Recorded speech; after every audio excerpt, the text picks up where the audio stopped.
નમસ્કાર, દિવસભરના અપડેટ સાથે આપની સાથે હું છું જેડી ગુજરાતી। રાજ્યમાં આગામી 7 દિવસ વરસાદની આગાહી કરવામાં આવી છે। ગુજરાતમાં છૂટાછવાયા વિસ્તારોમાં હળવો વરસાદ પડી શકે છે।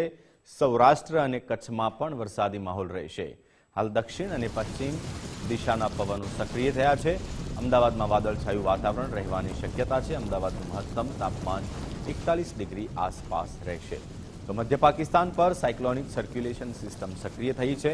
ઉત્તર રાજસ્થાન પર પણ ટ્રફની સીધી અસર જોવા મળી રહી છે।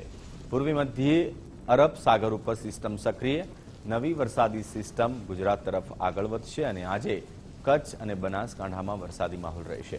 પાટણ, મહેસાણા અને સાબરકાંઠામાં પણ વરસાદી માહોલ રહેશે।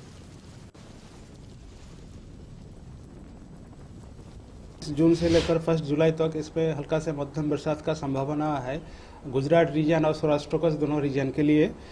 और जो अधिकतम तापमान है इसमें कोई बड़ा बदलाव नहीं है। हमारा कोस्टल जो तटीय क्षेत्र है, उत्तर गुजरात और दक्षिण गुजरात के जो तटीय क्षेत्र है, इसमें जो पवन का दिशा अभी स्थिति रहने का है, दक्षिण पश्चिम से पश्चिम दिशा से पवन चलने का स्थिति रहना है। और स्टीप प्रेशर ग्रेडियंट के कारण स्ट्रॉन्ग विंड रहेगा, जो स्पीड रहेगा 15 से 20 नॉट, गस्टिंग टू 25 नॉट होने का भी संभावना रहेगा।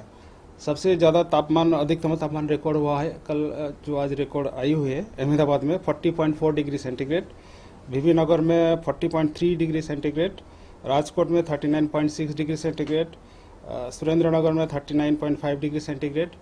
आज का जो हल्का से मध्यम बरसात का संभावना है, इसमें जो डिस्ट्रिक्ट आप देख रहे हैं, जो सेंट्रल पार्ट है गुजरात रीजन के, यहाँ छोड़ के और पश्चिम भाग में जो आपका सौराष्ट्र की देवभूमि, द्वारका, जामनगर और पोरबंदर को छोड़ के बाकी एरिया में हल्का से मध्यम बरसात का पूर्वानुमान दिया गया है।